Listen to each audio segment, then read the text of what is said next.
আমি হব মদিনার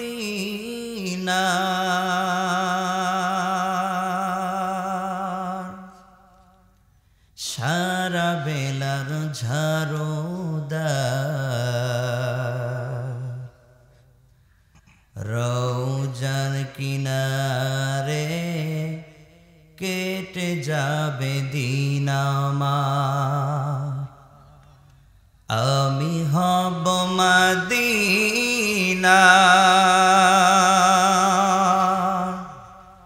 সারা বেলার ঝাড়ুদার, রওজার কিনারে কেটে যাবে দিন আমার। আমার এই স্বপ্ন যদি হয় গোপর, ধন্য হবে মোর জীবন মরণ। আমার এই স্বপ্ন যদি হয় গোপর, ধন্য হবে মোর জীবন মরণ।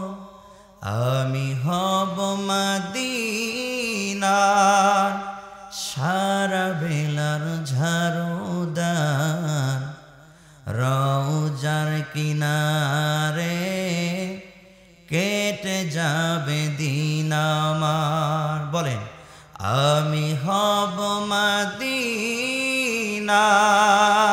বলেন আমি হব মদিনার সারা বেলার ঝাড়ুদার, রওজার কিনারে কেটে যাবে দিন আমার। আমার এই স্বপ্ন যদি হয় গোপর, ধন্য হবে মোর জীবন মরণ। আমার এই স্বপ্ন যদি হয় গোপর, ধন্য হবে মোর জীবন মরণ। আমি হব মদিনার সারা বেলার ঝাড়ুদার, রওজার কিনারে কেটে যাবে দিন আমার। আমি হব রাসূলের রওজার চৌকিদার, হতে পারি যেন শাফায়াতের দাবিদার। আমি হব রাসূলের রওজার চৌকিদার, হতে পারি যেন গো শাফায়াতের দাবিদার। আমার এই স্বপ্ন যদি হয় গোপর, ধন্য হবে মোর জীবন মরণ। আমার এই স্বপ্ন যদি হয় গোপর, ধন্য হবে মোর জীবন মরণ। আমি হব মদিনার সারা বেলার ঝাড়ুদার, রওজার কিনারে কেটে যাবে দিন আমার। রওজার কিনারে কেটে যাবে দিন আমার। বলেন আল্লাহু আকবার। আল্লাহ পাক আসমানের নিচে জমিনের উপরে আমরা সেই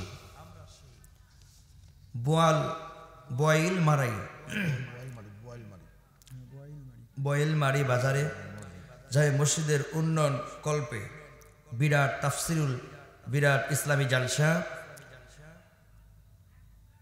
প্রধান বক্তা আমি নগণ্য জঘন্য ব্যক্তি, দ্বিতীয় বক্তা এবং তৃতীয় বক্তা, চতুর্থ বক্তা সভাপতি জনাব আলহাজ মোহাম্মদ আব্দুস সামাদ মোল্লা, সভাপতি অত্র মসজিদ পরিচালনা কমিটি। অনেকেই আছে আব্বাজান এনাই এনেই তো এখানকার সভাপতি না। আল্লাহ পাক আমাদের এই মহতি জালসার সভাপতি সাহেবকে রব্বে কারীম তার হায়াতের মধ্যে বারাকা দান করুক, সকলে আল্লাহুম্মা আমিন। এছাড়াও স্থানীয় ওলামা ইকরামগণ কোরআন ও হাদিসের আলোকে ওয়াজ নসিহত ফরমাইছেন। আরজ গুজার অত্র জামে মসজিদ পরিচালনা কমিটি। আল্লাহ পাক এই আসরের পর থেকে এখন পর্যন্ত যে কথাগুলো বলা হয়েছে এবং যারা কথা বলেছেন, যারা শুনেছেন, যারা শ্রবণ করিয়েছেন এবং যারা বলেছেন, আল্লাহ পাক উভয়কে, শ্রোতা এবং বক্তাকে, আল্লাহ পাক শোননেওয়ালা এবং বন্যওয়ালাকে আল্লাহ পাক এই কথাগুলো মানবার জন্য তৌফিক দান করুন, আল্লাহুম্মা আমিন। আসুন আল্লাহ পাকের আসমানের নিচে জমিনের উপরে আমরা একটি বসেছি জান্নাতের সামিয়ানার নিচে, কথা বলেন ঠিক কিনা? যেহেতু বসেছি জান্নাতের সামিয়ানার নিচে, লোক একটু কমই হবে। ৭৩ দল, ৭২টা ফেরকা। এই জন্য বলছি না, যদি ট্রেনের টিকিট কাটা হয়, ভিআইপি সিট কম মানুষই কাটতে পারে। যাদের টাকা পয়সা বেশি, যারা টাকা পয়সাওয়ালা মানুষ, তারা সবসময় ভিআইপি সিট কাটে। তেমনি ভাবে যাদের ঈমান এবং যাদের আল্লাহ ভীরুর ভয় বেশি, একমাত্র এই দুনিয়ার মধ্য থেকে, গ্রামের মধ্য থেকে, আসমানের নিচে জমিনের উপরে যারা জান্নাতি ব্যক্তি হবে, সামান্য তো ভুল করলো আল্লাহ তাআলা মাফ করে যাদেরকে জান্নাতি নসিহত করবে এবং জান্নাতে ঢুকাইয়ে দেবে, একমাত্র তারাই আমরা এই জান্নাতি মহতি জলসার টিকিট কাটতে পেরেছি, কথা বলেন ঠিক কিনা? এ হচ্ছে কোনো চিন্তার কোনো কারণ নেই। আমরাই সবেমাত্র গ্রামের ভেতর সফলতা, আমরাই সবেমাত্র গ্রামের ভেতর শ্রেষ্ঠ মান এবং উৎকৃষ্ট জায়গাতে আসতে পেরেছি, নিকৃষ্ট জায়গা ছেড়ে। এই জন্য চিৎকার ছেড়ে অবনত চিত্তে আমরা আল্লাহ তাআলার প্রতি শুকরিয়া আদায় করি। সকলে বলুন আলহামদুলিল্লাহ। হলো না? আরেকবার বলুন আলহামদুলিল্লাহ। বলেন রব্বানা লাকাল হামদ হামদান কাসীরা তাইয়্যিবা মুবারাকান ফীহি। আল্লাহ তাআলার প্রতি আবারও শুকরিয়া আদায় করে নিয়েছি, সকলে বলুন আলহামদুলিল্লাহ। বিশ্বনবীর উপর দরুদে সালাম পেশ করছি সাইয়্যিদুল মুরসালিন খাতামুন নবী আশরাফুল মাখলুকাত জনাব মুহাম্মদ আহমদ মুস্তাফা, সকলে বলুন সাল্লাল্লাহু আলাইহি ওয়াসাল্লাম। আমরা শুনতে এসেছি কোরআন এবং আমরা মানব কোরআন এবং কোরআন অনুপাতে জীবন গঠন করে যেখানে থাকবে কোরআন, আমরা যাব সেখানে দেখতেও যাব কোরআন, কথা বলেন ঠিক কিনা? কোরআন হলো একটি জান্নাতি কিতাব। এই জন্য এই যে বারবার কোরআনের মাহফিল করতে যে অনেক লোক বাধা বিঘ্নতায় ঘটে, আবার অনেক লোক বাধা দেয়, আসতে দেয় না, আবার কাউকে শুনতে দেয় না, বক্তাকে আসতে দেয় না।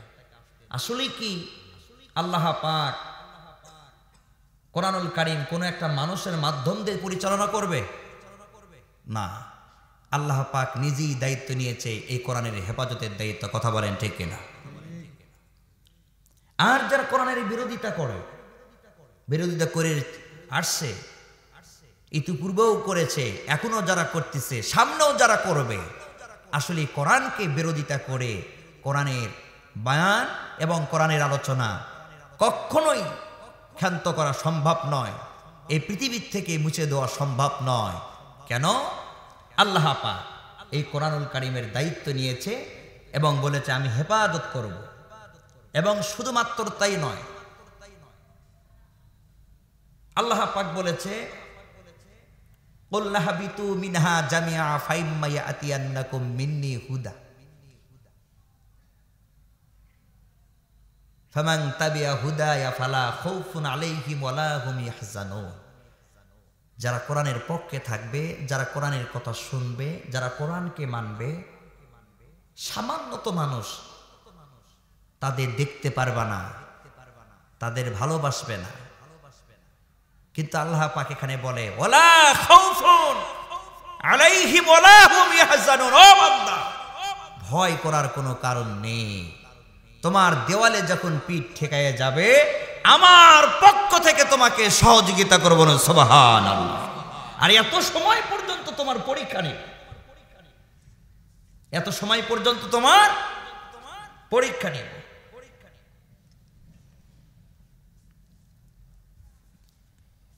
এই জন্য মুসলমান ভাইরানি আমার,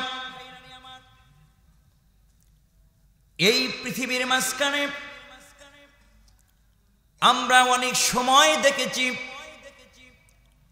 এই জায়গায় যদি মাহফিল না হয়ে একটা ডিজে পার্টির গান হইতো,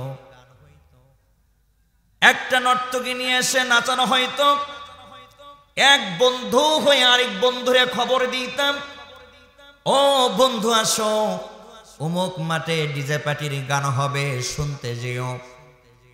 মাইকিং করা লাগতো না, পোস্টার ছাপানো লাগতো না, সভাপতির আসন গ্রহণ করা লাগতো না। কথা বলে কোন মানুষ দ্বারা খিলাইতে হতো না, কোনো কিছু দিতে হতো না, তারা শুধুমাত্র যাইতো এই পৃথিবীর কিছু নগ্ন ছবি ভিডিও দেখবার জন্য, আর পৃথিবীর ভিতরে শয়তানি কাজ করবার জন্য তারা ভিড় জমাইত। যদি বোঝা হতো 10টা 1 মিনিটে, 12টা 12 মিনিটে শো শুরু হবে, সঙ্গে সঙ্গে 10:30টার ভিতরে সব মানুষে এই ফিল্টের ভিতর জায়গায় আপনারা দিতে পারতেন না। কিন্তু এখানে আসে নাই কেন? রব্বে কারিম বলে, ও বান্দা বান্দি, তোমরা টেনশন করো না, চিন্তা করো না। তোমরা যে অল্প সংখ্যক মানুষ এসে কোরআনের পক্ষে এসেছো, কোরআন শুনতেছো, কোরআন মানার জন্য চেষ্টা করতেছো, আমি রব্বে কারিম জানায় দিলাম, ওরা দুনিয়ার লাভবান হওয়ার জন্য দুনিয়ার নর্তকীর সামনে যায় দাঁড়ায়া থাকে। ও বান্দা, তোমার টেনশন করবার কোনো কারণ নেই। এই শীতের ভেতরে চাদর মুড়ি দিয়ে যারা খেরের ওপর, খড়ের ওপর বসে জাপটি ধরে যারা কোরআনকে শুনবার জন্য চাতক পাখির মতো যে বয়ান করবে, ওই বয়ানটা শুনবার জন্য তোমরা তাকায় আসো। ওরা দুনিয়ার কোন লাভের জন্য দাঁড়ায়া থাকে, বসে থাকে, দুনিয়ার নর্তকীর আওয়াজগুলো, গানগুলো শুনতে চায়। কিন্তু বান্দা, তোমরা টেনশন করো না, ভাবনা চিন্তা করো না, তোমরাও যে চাতক পাখির মতো বক্তার দিকে তাকায় আসো এবং কথাগুলো শুনতেছ। আল্লাহ পাক বলে, আমার আসমান থেকে বান্দার প্রতি বৃষ্টির ন্যায়ের মতো রহমত সৃষ্টি করে দে। এই জন্য বলছিলাম, অসংখ্য ফেরেশতা গণি বেষ্টনী করে যখন রয়েছে, আল্লাহ পাকের কাছে যখন হাজির হবে, আল্লাহ পাক বলবে, ও বান্দা, ও ফেরেশতারা, তোমরা কোথায় গিয়েছিলে? ফেরেশতারা বলবে, আল্লাহ, নানির বাড়ির গল্প যেই রকম করে মায়ে শুনতে বেশি পছন্দ করো, ও মালিক, তোমার দুনিয়াতে গিয়েছিলাম। কোথায় গিয়েছিলাম আর কোন জমিনে কেন গিয়েছিলাম সবই তুমি জানো, তারপরও কেন তুমি শুনতে চাও? আল্লাহ পাক বলে, বান্দারে, তোদের মুখ দ্বারা, ফেরেশতারে, তোদের মুখ দ্বারা একটু আমার শোনায়ে দি। আল্লাহ পাকের ফেরেশতা বলে, বয়েলমারি বাজারের জামে মসজিদের উন্নয়ন কল্পে একটা ইসলামী জালসার আয়োজন করা হলো, মহতি জালসার আয়োজন করা হলো। সেইখানে তোমার অনেকগুলো ব্যক্তি বসেছিল, আরেকজন কোরআনের ধায়ক বায়ক গুলো বয়ান করতেছিল। আল্লাহ পাক মুস্কি মেরে হেসে বলে, বান্দা কে কে ছিল একটু ভিডিও চিত্রগুলো দেখাও। আল্লাহ পাকের সামনে বলে, মালিক অমুক সন্তানের অমুক সন্তান ছিল, অমুক বাবার অমুক সন্তান, অমুক ইউনিয়নের অমুক বাড়িওয়ালা, এরকম নাম কালা না ধনা। আল্লাহ পাক ফেরেশতাদেরকে বলে, ফেরেশতারা তোমরা কি ভিডিও নিয়ে আসছো? আল্লাহ পাকের সামনে ভিডিও ধরা হলো। আল্লাহ পাকের ফেরেশতা বলে, মালিক এখানে যারা নামাজ পড়ে না তারাও ছিল, যারা নামাজ পড়েছে তারাও ছিল, এখানে যারা রোজা রাখে না তারাও ছিল, এখানে যারা ঘুষ খায় তারাও ছিল, ঘুষ খায় না তারাও ছিল। আল্লাহ পাক বলে, আমি ওইটা দেখতে চাই না, ও তাদের বসার সিস্টেমটা কেমন ছিল। যখন বলা হলো বসার সিস্টেমটা তোমার সামনে তুলে ধরলাম। আল্লাহ পাক বলে, ও আল্লাহর ফেরেশতাদেরকে বলে, ও ফেরেশতারা আমার বান্দার গুনার বোঝাগুলো, গুনার রাস্তাগুলো করার জন্য দিয়ে দিই। আমার হাতে কলম দাও, কলমটা নিয়ে গুনার রাস্তাগুলো করার জন্য দিয়ে দিয়ে লাল কালি দিয়ে দাগ দিয়ে ফেলে গুনার রাস্তাগুলো কেটিয়ে আল্লাহ পাক নিজের হাত দিয়ে বান্দা বান্দির নামটুকু জান্নাতের পথে লিপিবদ্ধ করে দেয়। সুবহানাল্লাহ। এই জন্য মুসলমান ভাইরা রে আমার, এখানে আসতে কয়েকটা লাভ আছে। এক নাম্বার লাভ হলে যখন আপনি কোরআনের আলোচনা শুনবেন, এই কোরআনের আলোচনা শোনার কারণে আপনার অন্তরের ভেতর হেদায়েতের বাতি চালু হবে।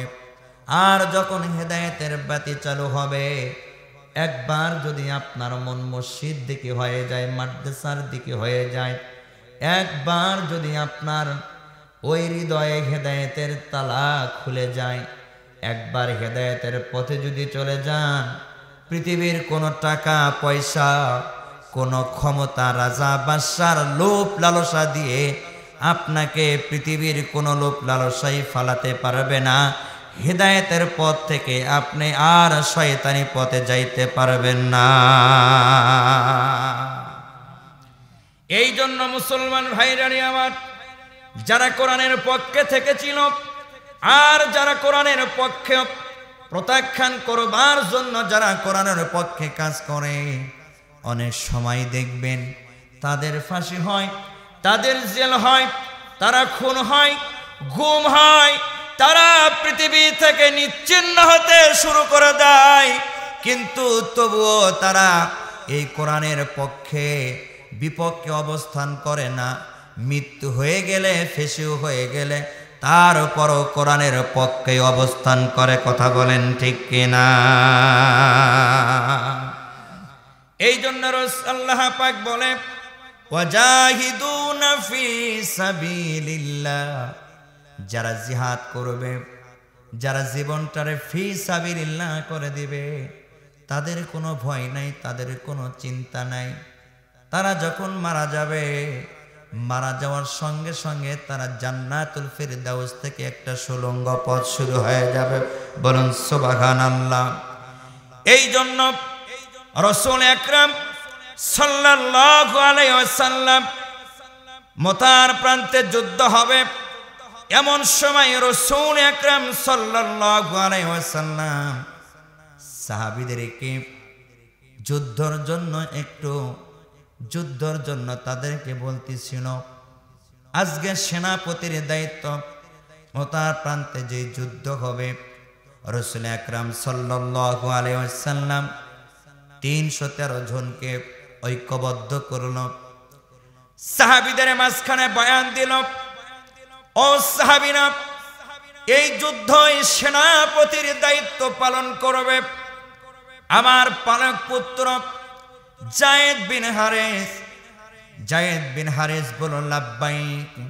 ইয়া রাসূলুল্লাহ, ইয়া হাবিবাল্লাহ, আমি হাজির, আমি শিকার, এ মতার প্রান্তে যুদ্ধ করার জন্য আমি শিকারত্বে হইলাম, আমি সেনাপতির দায়িত্ব গ্রহণ করলাম। রাসূল আকরাম সাল্লাল্লাহু আলাইহি ওয়াসাল্লাম কিছুক্ষণ চুপ থাকবার পর আবারও আরেকজন সাহাবীর নাম বলল, জাফর বিন আবু তালেব। কোথায় তুমি? জাফর বিন আবু তালেব বলল, লাব্বাইক ইয়া রাসূলুল্লাহ, ইয়া হাবিবাল্লাহ। বলা হলো তুমি দ্বিতীয় সেনাপতির দায়িত্ব পালন করবা। রাসূল আকরাম সাল্লাল্লাহু আলাইহি ওয়াসাল্লাম কিছুক্ষণ চুপ থাকবার পর আবার আরেকজন সাহাবীর নাম বলতেছিল, আব্দুল্লাহ বিন রওহা। কোথায় তুমি? আব্দুল্লাহ বিন রওহা বলল, ইয়া রাসূলুল্লাহ, লাব্বাইক। রাসূল আকরাম সাল্লাল্লাহু আলাইহি ওয়াসাল্লাম বলল, যাও, এই মতার প্রান্তে যুদ্ধ হবে, তিনজন সেনাপতির দায়িত্ব পালন করবে। তাদের বুঝতে কোনো কষ্ট রইল না, তারা বুঝতে কোনো বাকি রইল না। অন্য সাহাবীরা বলল, ইয়া রাসূলুল্লাহ, ইয়া হাবিবাল্লাহ, যুদ্ধ করতে তো একজন সেনাপতির দায়িত্ব পালন করে, মতার প্রান্তে যে যুদ্ধ হবে সে জায়গায় তিনজন সেনাপতির দায়িত্ব কেন পালন করবে বুঝতে পারলাম না। আল্লাহ রাসূল আকরাম সাল্লাল্লাহু আলাইহি ওয়াসাল্লাম চোখ দিয়ে অঝরে পানি পড়তেছিল আর বলতেছে, আমার আল্লাহর সিদ্ধান্ত তিনজন সেনাপতির দায়িত্ব দিয়ে মোতার প্রান্তে পাঠাইতে হবে। আমার আল্লাহর সিদ্ধান্ত তিনজনের পর আরেকজন যদি সেনাপতির দায়িত্ব পালন করতে হয়, আরেকজন তোমরা বুদ্ধি করাইয়া পরামর্শ করাইয়া আরেকজনকে সেনাপতির দায়িত্ব দিয়ে দিবা।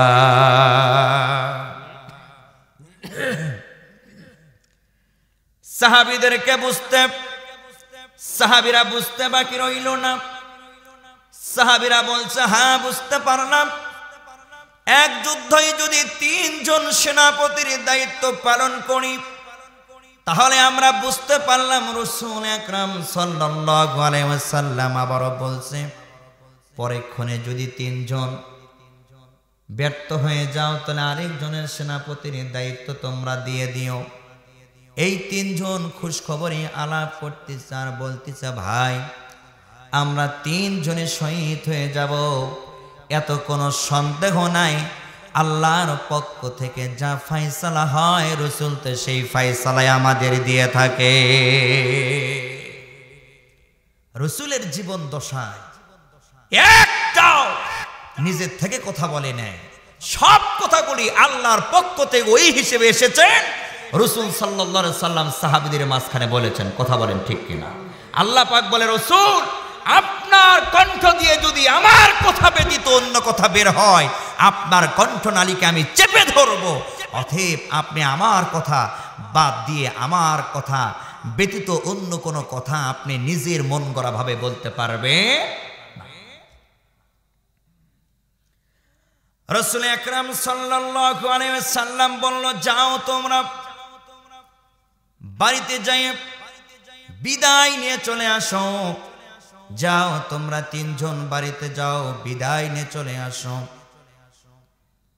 তিনজন সাহাবী যুক্তি বুদ্ধি করে, ভাই আমরা শহীদ হতে চলছি। যায়েদ বিন হারেস বলে, বাবা তুমি আমার রাসূল সাল্লাল্লাহু আলাইহি সাল্লামকে বলে আপনি আমার বাবা, আর ঘরে আমার মা রয়েছে। মা ঘরে থেকে শুনতে পেরেছে আপনি বাবা আমারে হুকুম দিয়েছেন, আমি তো আপনার পালক পুত্র, অতএব হুকুম পেয়েছি, আমি আর কার কাছে যাব বিদায় নিতে। জাফর বিন আবু তালেব বাড়িতে রওনা হলো। রওনা হওয়ার পর জাফর বিন আবু তালেবের স্ত্রী চুলায় রান্না শুরু করে দেয়। আদা হাদিয়া হাদিসের মধ্যে আসছে প্রায় অর্ধেক রান্না শেষ, আর কিছু রান্না বাকি আছে, তারপরে স্বামীরে খাইতে দিবে। স্বামী তার স্ত্রী জাফর বিন আবু তালেবের স্ত্রীকে ডেকে বলে, স্ত্রী আমি মতার প্রান্তে যুদ্ধ করতে যাব, রাসূল আমাকে হুকুম দিয়েছে সেনাপতির দায়িত্ব। জাফর বিন আবু তালিব স্ত্রীকে বলে, জীবনের তরে তুমি আমারে বিদায় দাও, আমি তো আর বাড়িতে থাকতে পারবো না, হয়তোবা তোমার হক আমি সুন্দর করে আদায় করতে পারি নাই, আমারে বিদায় দিয়ে দাও, সেনাপতির দায়িত্ব রাসূল দিয়েছে। জাফর বিন আবু তালিবের স্ত্রী চুলার পাশ থেকে রান্নাঘর থেকে এসে 2 রাকাত নামাজ পড়িয়ে মালিকের কাছে কেঁদে কেঁদে বলে, মালিক দীর্ঘ সময় পর শুনেছিলাম, ওই দীর্ঘ সময় পর শুনেছিলাম আমার স্বামী আমার ঘরে আসবে, এতদিন তো সে ব্যবসা করতে গিয়েছিল, আসবার পরে রাসূলের দরবারে গেল, রাসূল সেনাপতির দায়িত্ব দিল, সে ঘরে এসে আমার কাছে বিদায় নিচ্ছে। যেহেতু সেনাপতির দায়িত্ব পালন করছে, জাফর বিন আবু তালিবের স্ত্রী 2 হাত তুলিয়ে মালিকের কাছে বলে, মালিক আমার স্বামীরে তুমি যুদ্ধর ময়দানের জন্য সেনাপতির দায়িত্ব তোমার পক্ষ থেকে ফাইসালা হয়ে গেছে, আমি মানা করব না, নিষেধ করব না, তবে ও মালিক তোমার কাছে আমি দোয়া করি, আমার স্বামীরে তুমি যুদ্ধর ময়দান থেকে গাজী বানায় আমার ঘরে ফিরাইয়া দাও। হাদিসের মধ্যে এসেছে, জাফর বিন আবু তালিব তার তরবারি দিয়ে স্ত্রীর উল্টা তরবারির উল্টা পাশ দিয়ে স্ত্রীর হাতের মধ্যে মৃত্যু আঘাত করে আর বলে, ও প্রাণের স্ত্রী, তুমি আজকে যা দোয়া করবে তোমার দোয়াটা কবুল হবে না, কেননা আমার আগেও একজন সেনাপতি রয়েছে, আমার পরও একজন সেনাপতি রয়েছে, তুমি যতই দায়িত্ব যতই মনোযোগ দিয়ে কেঁদে কেঁদে আল্লাহর কাছে যতই তুমি দোয়া করো, আমার আল্লাহ আজকে গাজী না বানায়া শহীদ হবে মোতার প্রান্তে আমার জীবন। জাফর বিন আবু তালিবের স্ত্রীর 2টি সন্তান, আল্লাহর নবীর সাহাবীর 2টি সন্তানগুলি বলে, আব্বু দীর্ঘ সময় তুমি ব্যবসা করতে গেলে, সেখান থেকে বাড়ি ফেরার আগ মুহূর্তে রাসূলের দরবারে গেলে আমরা 2টি বাচ্চা শুনতে পেলাম। হাদিসের মধ্যে এসেছে, একটি বাচ্চার বয়স 6 বছর আর একটি বাচ্চার বয়স 7 অথবা 8 বছর। আমি এই ঘটনাটা যখন আমি পড়তেছিলাম আর উপলব্ধি করতেছিলাম, বড় সন্তানটা বলে, আব্বু দীর্ঘ সময় পর তুমি বাড়িতে আসলে, তোমার অভাবটা এখন পর্যন্ত আমি কাটাইতে পারি নাই, তুমি যদি যুদ্ধর ময়দানে যে শহীদ হয়ে যাও, তাহলে আমারে আর কে বা বাজার থেকে সদা নিয়ে আসবে, আমারে বা কে কান্দে করে নিয়ে মক্তবে যাবে, আমারে কে বা ঘুম থেকে জাগৃত করে রাসূলের পিছনে মুসল্লি হয়ে কে বা আমাদের নামাজের জন্য সহযোগিতা করবে। আব্বু আপনি যদি মোতার প্রান্তে যুদ্ধ না করতে যান তাহলে কি হয় না? বাবার চোখ বেয়ে বেয়ে পানি পড়ে আর সন্তান রে বুকের সাথে জড়ায় ধরে বলে, বাবা আমার জীবন দশায় আমি যা ভালোবাসি আর যত মোহাব্বত করি, তুমি সন্তানের চেয়ে, আমার স্ত্রীর চেয়ে, আমার সম্পত্তির চেয়ে, বাড়ির চাইতে, ঘরের চাইতে আমি একটি মানুষকে বেশি পছন্দ করি, কিছু ভালোবাসি। সন্তান বোঝে না, কেঁদে কেঁদে বলে, বাবা শুনেছি সন্তানের প্রতি সবচাইতে বাবা মার ভালোবাসা বেশি থাকে, মাও তোমারে বিদায় দিল, তুমিও নিষ্ঠুর হৃদয়ের মতো আমাদের 2টি বাচ্চাকে রেখে তুমিও চলে যাও। বাবাই বলে, সন্তান শুনে রাখো, এই আসমানের নিচে জমিনের উপরে এই পৃথিবীর কোন মন্ত্র তন্ত্রের চাইতে, ঘর বাড়ির চাইতে ওই রসুলকে যারা মহব্বত করতে পারবে, ভালোবাসতে পারবে, আর যারা জীবন দিয়ে মাল দিয়ে ভালোবাসতে পারবে, তারাই একমাত্র ঈমানদার, তারাই একমাত্র আল্লাহর কাছে সচ্চা ঈমানদার। সুবহানাল্লাহ। হে রাসূল তোমায় ভালোবাসি, অন্তরে শুধু মুখে নয়, জান্নাতের আশায় নয় হে রাসূল, জাহান্নাম কেউ ডরি না। তোমার পাবার আশায় মন ছোটে যায় মদিনায়। বলেন, তোমার পাবার আশায় মন ছোটে যায় মদিনায়, এ গরিবের সালাম খানি নিয় গো দয়াল নবী। হে রাসূল তোমায় ভালোবাসি, অন্তরে শুধু মুখে নয়, জান্নাতের আশায় নয় হে রাসূল, জাহান্নাম কেউ ডরি নাই। লিল্লাহে তাকবীর।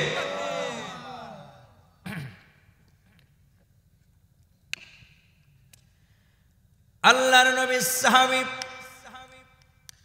জাফর বিন আবু তালেব দুইটি সন্তান খেতে মতার প্রান্তে যুদ্ধ করবার জন্য যখন রওনা হয়, হাদিসের মধ্যে এসেছে স্ত্রী পিছন থেকে ডেকে মাটির সাথে লুটাইয়া পড়ে। সন্তান দুটি কেঁদে কেঁদে জর্জরিত হয়ে গেল। সন্তান বাপের পায়ে ধরে বলে, আব্বু, এই ছোট্ট বেলায় তোমারে যদি আমরা হারাই, আমার মায়ের কি অবস্থা হবে, আমাদের কি অবস্থা হবে? একবার কি তুমি ভেবেছো? জাফর বিন আবু তালেব, হাদিসের মধ্যে এসেছে জাফর বিন আবু তালেবের এক বিন্দু পরিমাণ সন্তানের প্রতি মায়া হলো না, স্ত্রীর প্রতি মায়া হলো না। জাফর বিন আবু তালেব দুইটি সন্তানের দিকে আর ফিরে তাকাইল না। বাবাও কান্না করে, সন্তানও কান্না করে, কিন্তু বেশিক্ষণ থাকলে সন্তানের প্রতি বাবার বেশি মায়া হবে। এই জন্য জাফর বিন আবু তালেব তার বাড়ি থেকে মতার প্রান্তের দিকে দৌড়ায় দৌড়ায় যায়। সুবহানাল্লাহ। আব্দুল্লাহ বিন রাওহা বাড়িতে গেল। হাদিসের মধ্যে এসেছে দুপুর বেলা আব্দুল্লাহ বিন রাওহা দুপুর বেলা নতুন বিবাহ শাদী হয়েছে, সবে মাত্র বিবাহ শাদী হলো। সেই দিন তার ফুল সজ্জা, সেই দিন তার বাসর রাত। আব্দুল্লাহ বিন রাওহা বাড়িতে জামানো পরে দেখে তার রূপবতী সুন্দরী স্ত্রীর ঘরের ভেতর থেকে কোরআনুল কারীম তেলাওয়াত করে, কোরআনুল কারীম তেলাওয়াত করে। আব্দুল্লাহ বিন রাওহা বাহির থেকে দরজা লক দিয়ে বলে, স্ত্রী কোরআন শরীফ তেলাওয়াত করা বন্ধ করে দাও। স্ত্রীর ঘরের ভেতর থেকে সালামের জবাব নিল। নতুন স্বামী বাসর ফুল সজ্জা এখনো পর্যন্ত হয় নাই। সালাম বিনিময় করে বলল, প্রাণের স্ত্রী, তোমার সঙ্গে সবে মাত্র একবার আমার নজরানা হয়েছে, দেখা সাক্ষাৎ হয়েছে, এখনো পর্যন্ত তোমার আমি হক আদায় করতে পারি নাই। কিন্তু আমার রাসূল আমার সেনাপতির দায়িত্ব দিয়েছে, মোতার প্রান্তে যুদ্ধ হবে। স্ত্রীর ঘরের ভেতরতে বলে, প্রাণের স্বামী, তুমি একটু ঘরে আসো, তোমারে আমি একটু দেখে লই। স্বামী বলে, না না না, ঘরের ভেতরে যাব না, ঘরের ভেতরে গেলে তোমার কাছে তোমার প্রতি আমার মহব্বত সৃষ্টি হবে, প্রেম নিবেদন করতে মন চাবে। আমি যদি প্রেম নিবেদন করতে চাই আর সকলেই যদি যুদ্ধর ময়দানে যে যুদ্ধ হয়ে যায়, আমি শহীদ হতে পারবো না, অতএব ঘরের মধ্যে যাব না। স্ত্রী, তোমার হক আমি আদায় করতে পারিনি, তুমি আমারে ক্ষমা করিয়া দিও। স্ত্রী কেমন ছিল দেখেন। ও আমার সাথিয়ার মা বোনেরা, বোয়াইল মারি জামে মসজিদের মা বোনেরা, তোমরাও শুনে রাখো ভালো করে। স্ত্রী বলে, না, আমি তোমাকে প্রেম নিবেদন করব না, শুধুমাত্র একবারের জন্য দেখে নিতে চাই, কাল কিয়ামতের ময়দানে জানি বুঝতে পারি আমার স্বামী যুদ্ধর ময়দানে যে শহীদ হয়ে গেছে। আল্লাহ পাক আমার স্বামীকে আমার সঙ্গে দেখা সাক্ষাৎ করাইয়া দাও। আর যুদ্ধর ময়দানে আপনি যদি শহীদ হয়ে যান, আমি জানি আপনার লাশটা শনাক্ত করতে পারি, এটাই আমার স্বামী। আব্দুল্লাহ বিন রাওহা বলে, প্রাণের স্ত্রী, তোমার যদি এই ইরাদা থাকে, আর যদি তোমার এই ভালোবাসা থাকে, আর যদি তোমার মনের বাসনা এইরকম থাকে, আমার স্বামীর একটু চেনাইয়া দেব, যে আল্লাহ রসুলের হুকুমে, যে আল্লাহর ওয়ার্ডারে সেনাপতির দায়িত্ব নিয়ে যেতেছি মোতার প্রান্তে, তুমি শুনে রাখো, জেনে রাখো, এখনো পর্যন্ত আমাদের ফুল সজ্জা হলো না, দেখা সাক্ষাৎ হলো না। জীবন দশায় আমার বিবাহ শুধু শাদী করা হলো, কত আশা ছিল, ভরসা ছিল, আজকে ফুল সজ্জা হবে, আজকে নতুন স্ত্রীর সাথে বধূর সাথে আজকে মিল মহব্বত হবে, আলাপ চারিতা হবে, আলাপ আলোচনা হবে। তবে তুমি শুনে রাখো, তোমার যদি এই ইরাদা থাকে, ওই আল্লাহ পাক কাল কিয়ামতের ময়দানে দেখা সাক্ষাৎ করার জন্য দায়িত্ব নিয়ে নিবে। সুবহানাল্লাহ। ভালোবাসার জায়গা মদিনা, বলেন, ভালোবাসার জায়গা মদিনা, ভালো লাগার জায়গা মদিনা, বলেন, ভালো লাগার জায়গা মদিনা, ভালোবাসার জায়গা মদিনা। বলেন তো, আজ করে বলেন, ভালোবাসার জায়গা মদিনা, ভালো লাগার জায়গা মদিনা। এত সুন্দর জায়গা কোথাও পাবি না, এত সুন্দর জায়গা কোথাও দেখি না, সাজাইয়েছেন দয়াল রব্বানা, ভালোবাসার জায়গা মদিনা। বলো না, ভালোবাসার জায়গা মদিনা, ভালো লাগার জায়গা মদিনা। এত সুন্দর জায়গা কোথাও দেখি না।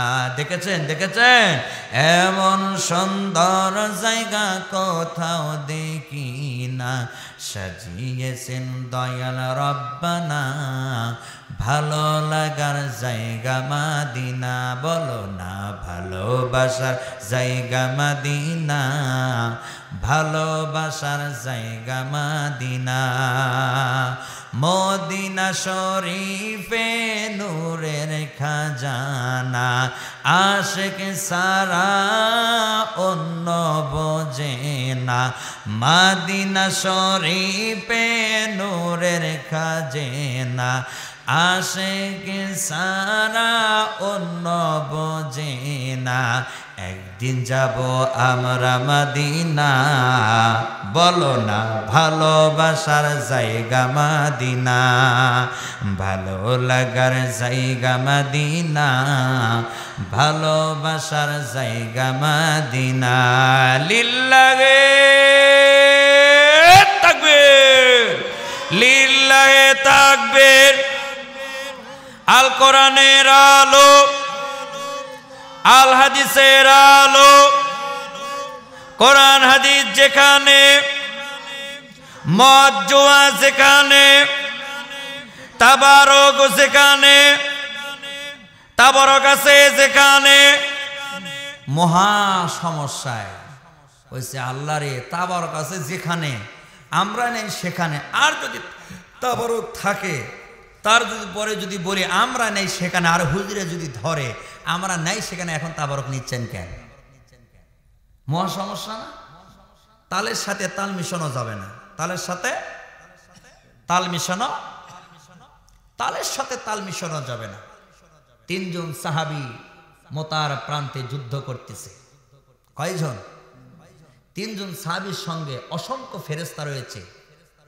আর এই তিনজন সাহাবী নয় শুধুমাত্র তিনজন সাহাবী সেনাপতির দায়িত্ব পালন করতেছে অন্যদিকে লক্ষ্য করব না সময় স্বল্পতার কারণে কিছুক্ষণের মধ্যে শেষ করে দেব মোতার প্রান্তে যুদ্ধ শুরু হয়ে গেল রাসূল আকরাম সাল্লাল্লাহু আলাইহি ওয়াসাল্লাম যায়েদ বিন হারিস সেনাপতির দায়িত্ব পালন করে যুদ্ধ করতেছে অনেক কাফেরদেরকে জাহান্নামে পাঠিয়ে দিয়ে যায়েদ বিন হারিস শেষ পর্যন্ত শহীদ হয়ে গেল বলেন সুবহানাল্লাহ দ্বিতীয় সেনাপতির দায়িত্ব পালন করছে জাফর বিন আবু তালিব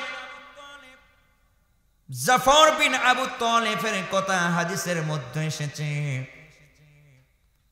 জাফর বিন আবু তালিব যখন যুদ্ধের ময়দানে সেনাপতির দায়িত্ব পালন করে অনেকগুলি কাফেরদেরকে জাহান্নামে পাঠাইয়া শুধু সামান দিকে অগ্রসর হচ্ছে ইসলামের জন্য কোরআনের জন্য 100 জন কাফের মিলে যুক্তি বুদ্ধি করে বলছে জাফর বিন আবু তালিব করে কেমনে করে হত্যা করা যায় কতল করা যায় হাদিসের মধ্যে এসেছে 100 জন কাফের চতুর্দিক দিয়ে ঘেরাও করে ধরে জাফর বিন আবু তালিবের ডান হাতে কালেমার ঝান্ডা ছিল বাম হাতে তরবারি ছিল বলা হলো জাফর বিন আবু তালিব যখন জাহান্নামে কাফেরদের মধ্যে তরবারি চালায় ওই তরবারিটা 1 নয় 2 নয় 70টা হাতের মতো তরবারি চালাইতে থাকে সাহায্য কার সাহায্য আল্লাহ নাসরুল্লাহি ফাতহুন করিম সাহায্য আসবে কোথা থেকে আল্লাহর পক্ষ থেকে 100 জন কাফের মিলে যুক্তি বুদ্ধি করে বলল অন্য কোন সাহাবীদেরকে নয় অন্য কোন সৈন্যর দিকে নয় তোমরা ঝাঁপিয়ে পড়ো জাফর বিন আবু তালিবের কাছে জাফর বিন আবু তালিবের কাছে যে 100 জন কাফেরেরা ঘেরাও করে জাফর বিন আবু তালিবের ডান হাতে ছিল কালিমার পতাকা ইসলামের পতাকা বাম হাতে ছিল তার তরবারি জাফর বিন আবু তালিবের ডান হাতের মধ্যে যখন তরবারি দিয়ে আঘাত করে কাফেরেরা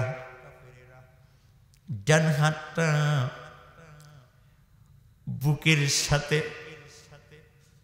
ডান হাতটা তার শরীরের সাথে ঝুলতে থাকে হাদিসের মধ্যে এসেছে এই ঝোলা অবস্থায় জাফর বিন আবু তালেব তরবারি চালাইতে পারে না। ঈমান কেমন ছিল বয়ল মুসলমান ভাইরা রে আমার, ও সাতিয়া পাবনার মুসলমান ভাই, তাদের ঈমান কেমন ছিল ভাই শুনে রাখেন, জেনে রাখেন ভাই। পাবনার সাতিয়া মুসলমান ভাইরা রে আমার, আপনারা শুনে রাখেন, নিজের হাতটা যখন বুকের সাথে ঝুলতে থাকতো, হাদিসের মধ্যে এসেছে নিজের হাতটা পায়ের নিচে ফেলে এমন করে একটা চারি দিল, নিজের হাতটা ধর থেকে তার বুকের পাঁজর থেকে আলাদা হয়ে গেল। এইটা শুধু যুদ্ধের জন্য। জাফর বিন আবু তালিব ডান হাতের পতাকাটা বাম হাতে নিয়ে যুদ্ধ করতে করতে কাফেরদেরকে জাহান্নামে পাঠিয়ে দিয়ে সামান দিকে যখন অগ্রসর হয়, হাদিসের মধ্যে বর্ণনা করে জাফর বিন আবু তালিবের ডান বাম হাতের মধ্যে যখন তরবারি দিয়ে কাফেররা আঘাত করে, ধর থেকে কমসে হলো 10 ফিট দূরের বাম হাতটা ধর থেকে আলাদা হয়ে যায়। জাফর বিন আবু তালিব তৎক্ষণাৎ নিয়ম ছিল, ওই কালিমার পতাকা যদি মাটিতে পড়ে তাহলে যুদ্ধই পরাজিত হয়ে গেল, জয় হইল না। জাফর বিন আবু তালিবের দুহাত কাটায় পড়ে গেল, কালেমার পতাকাটা কেমনে করে ধরবে? জাফর বিন আবু তালিব ঘোড়ার পিষ্টের উপর থেকে জমিনের মধ্যে যখন ত্রাস করে পড়ে গেল, অনেকগুলি কাফেররা এসে বলল, জাফর বিন আবু তালিবের ধার থেকে তোমরা কাল্লাটা আলাদা করে ফেলাও। কেউ বলল, না, আগেতে কাল্লাটা তোমরা আলাদা করতে পারবে না, পা দুটি তোমরা আলাদা করো। হাদিসের মধ্যে এসেছে জাফর বিন আবু তালিবের ধর থেকে ডান পা ছিটকে যায় জমিনের মধ্যে পড়ে গেল। এইবার কাফেররা বাম পায়ের মধ্যে আঘাত করলো, বাম পাটা তার ধর থেকে ছিটকে যে জমিনের মধ্যে পড়ে গেল। দুইটি হাতের বাহু দিয়ে রক্ত প্রবাহিত করা শুরু করে দিল, পা দুটি ধর থেকে আলাদা হয়ে গেল। কল্লাটা যখন ধর থেকে আলাদা করবে, জাফর বিন আবু তালিব কালেমার ইসলামের ঝান্ডাটা পতাকাটা কামড়ায় ধরে উঁচু করে ধরল। দুইজন সাহাবী ওই দিকে অগ্রসর হল, বলল, দেখো মনে হয় আব্দুল্লাহ বিন রওহা আর একজন সাহাবী পরামর্শ করে দেখলো, দেখো মনে হয় কালেমার পতাকাটা জমিনে পড়ে যাবে, কে জানি একটু ধরায় রেখেছে। জাফর বিন আবু তালিব কালেমার পতাকাটা কামড়ায় ধরে জমিন থেকে উঁচু করে উঠে ধরেছে। দুইজন সাহাবী এসে বলল, ভাই, দ্বিতীয় সেনাপতির দায়িত্ব যে পালন করেছিল জাফর বিন আবু তালিব, ধর থেকে তার ডান হাত আলাদা করা হলো, বাম হাত আলাদা করা হলো, ডান পা আলাদা করা হলো, বাম পা আলাদা করা হলো। কাফেরেরা ঘর থেকে কল্লাটা আলাদা করে ফেলে দিয়েছে। আব্দুল্লাহ বিন রওহা কালিমার পতাকাটা ধরে বলল, কামড়াই এমন করে শক্ত করে ধরেছে। কানের মধ্যে বলল, ভাই, হো জাফর বিন আবু তালিব ভাই, তুমি কালিমার পতাকাগুলো কামড়ায় উঁচু করে ধরে রেখেছ। তোমার পক্ষের সাহাবী তৃতীয় যে সেনাপতির দায়িত্ব পালন করবে আব্দুল্লাহ বিন রওহা, আমি এসেছি, তুমি কালেমার পতাকাটা তো ছেড়ে দাও। আব্দুল্লাহ বিন রওহার সঙ্গে যেই সাহাবী ছিল সেই বলল, সঙ্গে সঙ্গে এই মুখটা ফাঁকা হয়ে গেল, আর কালেমার পতাকাটা আব্দুল্লাহ বিন রওহার কাছে চলে গেল। মুখের ভেতরে কান্না, মুখের ভেতরে কান লাগায় দেখলো জাফর বিন আবু তালেব কি জানি বলতেছে, ধর থেকে কল্লা আলাদা। সাহাবীরা বলে, জাফর বিন আবু তালেব বলে, আমার নবীরে তোমরা খবর দিও, জীবনের শেষ নিঃশ্বাস পর্যন্ত আমি ইমানের সহিত টিকে থাকবার জন্য চেষ্টা করেছি। জীবনের শেষ নিঃশ্বাস পর্যন্ত আমি কালেমাটুকু উঁচু করে ধরে রেখেছি, পতাকাটুকু মাটিতে পড়তে দেই নাই। আমার লাকের ভিতর জান্নাতের সুঘ্রাণ পেতেছি, আমি কিছুক্ষণ পরেই চলে যাব, ধরটা কল্লা থেকে যতই আলাদা হোক না কেন, এই কালেমার পতাকা যতক্ষণ কামড়ায় ধরেছে ততক্ষণ পর্যন্ত আমার মাতার ব্রেনটা সুস্থতা রেখে দিয়েছে আল্লাহ।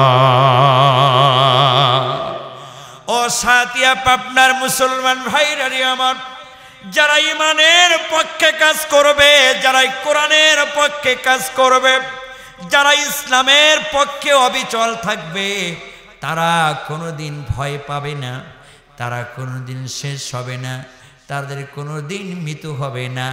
আল্লাহ পাক বলে, শহীদদেরকে তোমরা মৃত্যু বলো না, শহীদদের শুধুমাত্র তোমরা পর্দার আড়াল হয়েছে। শহীদরা এমনও ব্যক্তি কাল কিয়ামতের ময়দানে শহীদরা অন্তরে অন্তরে জাগৃত হয়ে থাকবে। শহীদ এমন ব্যক্তি কাল কিয়ামতের ময়দানে যাই যেইভাবে শহীদ হয়েছে ওইভাবে দাফন কাফন করা হবে, ওইভাবে রক্তমাখা শরীর নিয়ে হাসরের ময়দানে উঠবে আর জান্নাতের দিকে দৌড়াইতে থাকবে। বলুন সুবহানাল্লাহ। মুসলমান ভাইরা রে আমার, শহীদরা যখন কাল কিয়ামতের ময়দানে জান্নাতের দিকে দৌড়াতে থাকবে, আল্লাহ পাক বলবে, ও একদল মানুষ, তোমরা কেন জান্নাতের দিকে দৌড়াতে থাকো? ওরা বলবে, রব্বে কারীম, আপনি তো বলেছেন শহীদদের কোনো হিসাব হবে না, কোনো নিঃশ্বাস হবে না। আমরা শহীদ, আমরা ইসলামের জন্য জীবন দিয়েছি, আমরা কালেমার জন্য জীবন দিয়েছি, আমরা শহীদ হয়েছি, আমাদের কোনো হিসাব নিকাশ তোমার কাছে দেওয়া লাগবে না। আল্লাহ পাক বলবে, আমিও মালিক, তোদের কোনো হিসাব নিকাশ নিব না। বলুন সুবহানাল্লাহ। এখন তো শুধুমাত্র সলিমদ্দে আর কলিমদ্দে নৌকা মার্কার ধানের শীষের জন্য মারা গেলেই শহীদ। কথা বলেন ঠিক কিনা?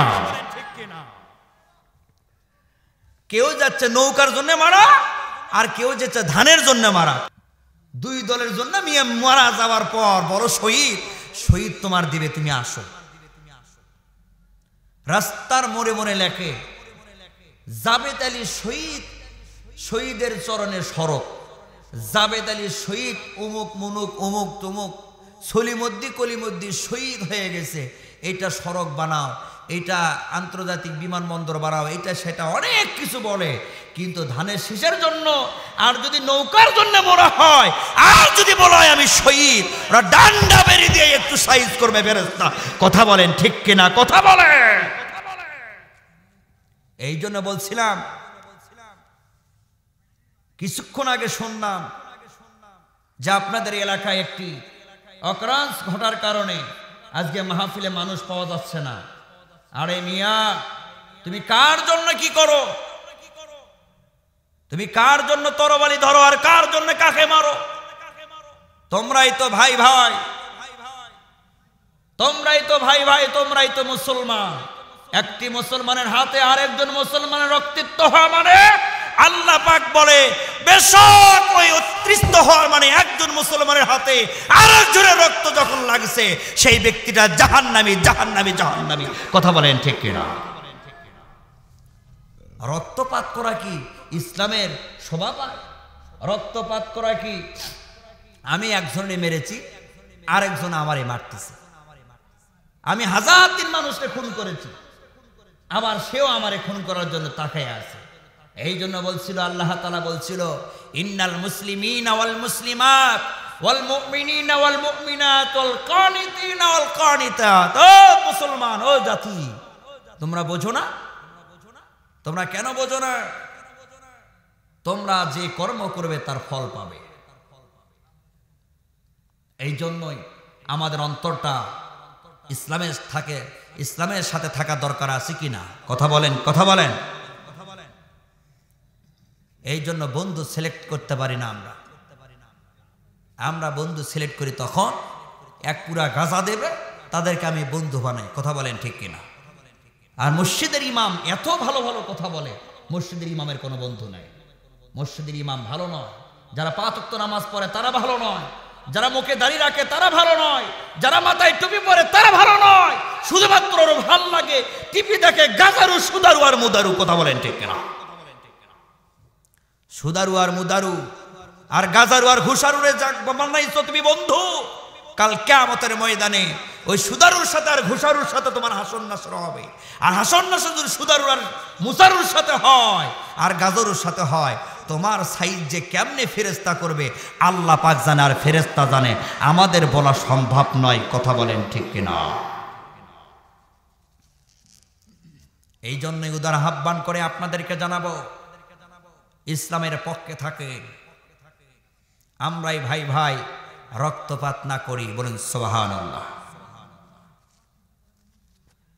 মুসলমান ভাইরা রে আমার, জীবনের শেষ নিঃশ্বাস পর্যন্ত জাফর বিন আবু তালেব কালেমাটা উঁচু করে ধরলো।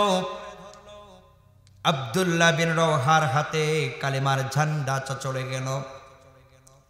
কালেমার পতাকাটা আসবানোর পর আব্দুল্লাহ বিন রওহাকে একইভাবে কষ্ট দিয়ে আব্দুল্লাহ বিন রওহা শেষ পর্যন্ত জমিনে পড়ে লুটে পড়ে শহীদ হয়ে গেল। জনাবে মুহাম্মদ রাসূলুল্লাহ সাল্লাল্লাহু আলাইহি ওয়াসাল্লাম যুদ্ধর ময়দানে যুদ্ধ শেষ হয়ে গেল, বিজয় লাভ হলো। সমস্ত সাহাবীদেরকে বলল, সাহাবীরা যারা যুদ্ধ করতে এসে যারা শহীদ হয়ে গিয়েছে তাদের লাশটা একত্রিত করো, এক জায়গায় করো। রাসূল আকরাম সাল্লাল্লাহু আলাইহি ওয়াসাল্লামের কথা শুনে সমস্ত সাহাবীগুলো যুদ্ধকৃত শহীদের সাহাবীগুলো একত্রিত করা হলো, এক জায়গায় লাশ নিয়ে আসা হচ্ছে। এমন সময় রাসূল আকরাম সাল্লাল্লাহু আলাইহি ওয়াসাল্লাম বলল, এখনো পর্যন্ত একটি লাশ পাওয়া যায় নাই। সাহাবীরা বলল, ইয়া রাসূলুল্লাহ, ইয়া হাবিবাল্লাহ, আপনি কার লাশটা খুঁজতেছেন? রাসূল সাল্লাল্লাহু আলাইহি ওয়াসাল্লাম নিজেই যুদ্ধের ময়দানে লাশটা খোঁজা শুরু করে দিল। আল্লাহ রাসূল সাল্লাল্লাহু আলাইহি ওয়াসাল্লাম একটু পর আব্দুল্লাহ বিন রওহা লাশটার কথা বলল, আমার আব্দুল্লাহ বিন রওহা কোথায়? সাহাবীরা বলল, ইয়া রাসূলুল্লাহ, ইয়া হাবিবাল্লাহ, আব্দুল্লাহ বিন রওহার লাশ পাওয়া যাচ্ছে না। আল্লাহ রাসূল যুদ্ধের ময়দানে খোঁজাখুঁজি করতে করতে এক পর্যায়ে আব্দুল্লাহ বিন রওহার লাশটা পাওয়া গেল। আল্লাহর নবী হাদিসের মধ্যে বর্ণনায় লেখে, আব্দুল্লাহ বিন রওহার এক জায়গায় ধরটা পড়ে আছে, আরেক জায়গায় হাতটা পড়ে আছে। আব্দুল্লাহ বিন রওহার আরেক জায়গায় জিহ্বাটা পড়ে আছে। আব্দুল্লাহ বিন রওহাকে হাত কুড়িয়ে নিয়ে আসা হলো, ধরটা আরেক জায়গা থেকে নিয়ে আসা হলো, জিহ্বাটা আরেক জায়গা থেকে নিয়ে এসে রাসূল আকরাম সাল্লাল্লাহু আলাইহি ওয়াসাল্লাম বুকের সাথে জড়ায় ধরে বলল, ও সাহাবীরা, তোমরা শুনে রেখো, জেনে রেখো, আব্দুল্লাহ বিন রওহার আজকে দুপুর 2টার সময় নতুন বিবাহ শাদী হয়েছিল। আজকে তার বাসর ছিল, ফুল সজ্জা ছিল। আব্দুল্লাহ বিন রওহাকে বুকের সাথে জড়ায় ধরে বলল, আসমানের দিকে তাকায় বলল, ও মালিক, আব্দুল্লাহ বিন রওহার জন্য এখন কবর খনন করা হলো। সাহাবীরা আব্দুল্লাহ বিন রওহার জন্য কবর খনন করে। আব্দুল্লাহ বিন রওহাকে আল্লাহ রাসূল বুকের সাথে জড়ায় ধরে আল্লাহর কাছে আসমানের দিকে তাকায় বলে, মালিক, এখন পর্যন্ত আব্দুল্লাহ বিন রওহা যা কিছু করেছে, আল্লাহ আপনার নবী, আমি রাসূল আব্দুল্লাহ বিন রওহার প্রতি আমি খুশি। সাহাবীরা বলে, আল্লাহ রাসূল আব্দুল্লাহ বিন রওহার লাশটা জড়ায় ধরে এত বেশি কান্না করে, এত বেশি কান্না করে, কান্না দেখবার পর সমস্ত সাহাবীগুলো কেঁদে কেঁদে জর্জরিত হয়ে গেল। আর সমস্ত সাহাবীরা বলে, ইয়া রাসূলুল্লাহ, ইয়া হাবিবাল্লাহ, অনেক সাহাবী তো দুনিয়া থেকে চলে গেল, কারো জন্য এত বেশি কান্না করলেন না? আল্লাহ রাসূল বলে, আজকে তার ফুল সজ্জা ছিল, বাসর রাত ছিল, বাসর রাত বাদ দিয়ে, ফুল সজ্জা বাদ দিয়ে যুদ্ধর ময়দানে সে যে শহীদ হতে পারে, তার মতো ইমানদার, তার মতো তেজি ইমানদার আর কজন হতে পারে? আল্লাহ রাসূল সাল্লাল্লাহু আলাইহি ওয়াসাল্লাম সাহাবীদের উপস্থিতির কারণে কবর যখন খনন করে, আল্লাহ রাসূল সাল্লাল্লাহু আলাইহি ওয়াসাল্লাম লাশটা বুকের সাথে জড়ায়া ধরে বলে, আজকে যে কবরে লাশ নামানো হবে, এই লাশটার দায়িত্ব আমি নিজে নামাবো। আল্লাহ রাসূল সাল্লাল্লাহু আলাইহি ওয়াসাল্লাম সাহাবীর কবরের ভেতর লাশটা নামায়া, আব্দুল্লাহ বিন রওহার লাশটা নামায়া আল্লাহর দিকে দুহাত বাড়িয়ে বলে, মালিক, আমি আব্দুল্লাহ বিন রওহার প্রতি যতটা খুশি, ততটা খুশিও আপনিও হয়ে যান। সঙ্গে সঙ্গে সমস্ত সাহাবীরা বলে, একজন সাহাবীর প্রতি আল্লাহ রাসূল যেমনে খুশি, আল্লাহ তো তেমনে খুশি হবে। হায় আফসোস, আজকে যদি আব্দুল্লাহ বিন রওহার লাশটা না হয়ে আমাদের লাশটা হতো, জীবনটা আমাদের ধন্য হতো। সুবহানাল্লাহ, লা ইলাহা ইল্লাল্লাহ, লা ইলাহা, সুবহানাল্লাহ ওয়াল হামদুলিল্লাহ, লা ইলাহা ইল্লাল্লাহ, লা ইলাহা। আকাশের ওই হরিণরে, আকাশের ওই হরিণরে, জান্নাতের ওই হরিণরে, যার নামেতে তাসবিহ পড়ি, সেই রসূলের উম্মত আমরা, সেই রসূলের উম্মত আমরা, করছি জিকির ইল্লাল্লাহ, লা ইলাহা